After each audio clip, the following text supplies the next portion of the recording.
Kągi pasikeitė situacija, pasibaigė mano sutartis šiam avalynės ir ne tik taisymo remonto darbų era šioj vietokiai.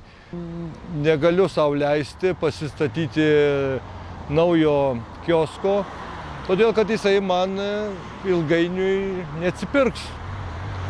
O dirbti veltui juk nieks nenori, todėl persikelsiu į namus, į savo nuosavą sklypą. Tai būtų Alavės 4 šalia stambagabaritinių atliekų aikštelės. Duotas žodis įsikelti, aš jį tęsiu, dokumentus susitvarkęs, leidimus turiu, vykdysiu toliau savo veiklą. Galbūt prasiplėsiu truputėlį su sodo daržo įrankių, kai kuriais remontais, pagalandinimais ir taip toliau.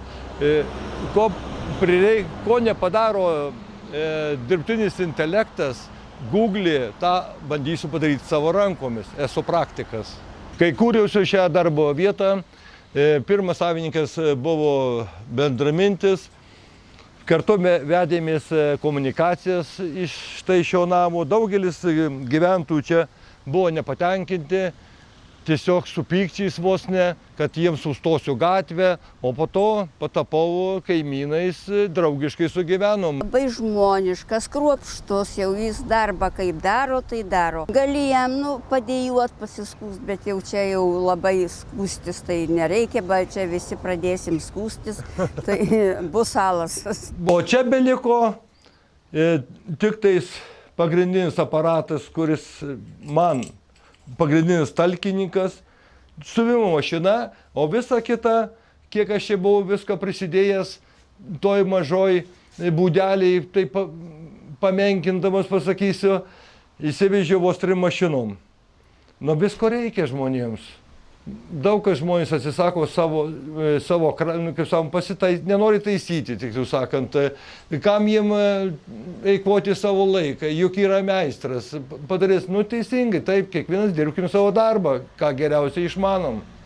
Va. O šiaip sakau, dar kartą pasikartosiu, gaila šios vietos, susigyvenęs su visais buvau, važinėjau kiekvieną dieną, kai patapau tarybos nariu truputėlį, žmonėms sukėliau nepatogumų, atsiimant, priduodant, nors pradėdavau dirbti iš labai ankstaus ryto, aišku, visi nori pamiegoti, bet tačiau aš nesisakydavau komunikacijos telefonu, o dabar irgi klientus ar anksti, ar vėlai vakare, pagal skambučius priimsiu, išduosiu, nes būsiu savo kieme ir aš niekuomet negailėjau ir negailėsiu savo laiko vardan bendrystės žmonėmis.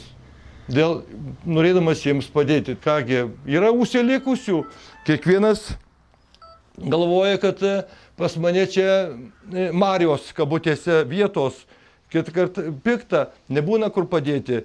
Bet tačiau aš turiu taikytis irgi prie klientukų, kaip kad jie taikosi prie manęs, taip dzūkiškai pasakęs. Čia dalis to aparato, kuris surenka visas dulkes, bedirbant man apie batus. Tai taip, kad šis kampas nuo mano dulkių nenukentėjo nei kiek. Mano klientukas tiek iš Vilniaus, tiek iš Kauno, iš Simno, iš visų bažnytkaimių, tiek dzūkuojantis, tiek suvalkietiškai kalbantis. Ir aš turėdavau su visais rasti bendrą kalbą. Kai randi bendrą kalbą, jau iš karto užsimezga bendrystės ryšys. Man to reikia. Mes lietuvaičiai, kokia mūsų šalelė ta maža. Mums reikia draugiškai gyventi, nepavydėti, viens kitam blogo nelinkėti. Ir tada mūsų saulė bus šviesesnė. Dėl to aš nesirenku niekur savo žodyno, svarbu aš lietuviškai kalbu. O su kokiu akcentu pagal nuotaiką man priklauso. Jis važinėjo pas mus šitiek metų ir nieko jam neatsitiko, tai ir mes nuveisim ir susirasim jį. Būtų buvę maloniau, jeigu būtų buvusi parama mums senesniems amatininkams, verslininkams, smulkiesiems, būtų širdžiai mieliau, tačiau programoje nenumatyta. Jei nenumatyta, vadinasi nenumatyta. Yra kaip yra. Nu, jeigu nepavyks mano šitas versliukas namuose, nepritrauksiu klientų, nes visiems klientams čia buvo patogu, čia visi mano klientai yra geri, čia pradirbta šiam rajone, nebūtinai čia, bet ir greta Maksimos Rūsyje apie 203 metus, o atgal grįžti į patalpas Maksimos netgi neprašiau, kadangi ten praradau biškį per daug sveikatos, kadangi Rūsys nepatogios sveikatai, kaip sakoma, aplinkybės.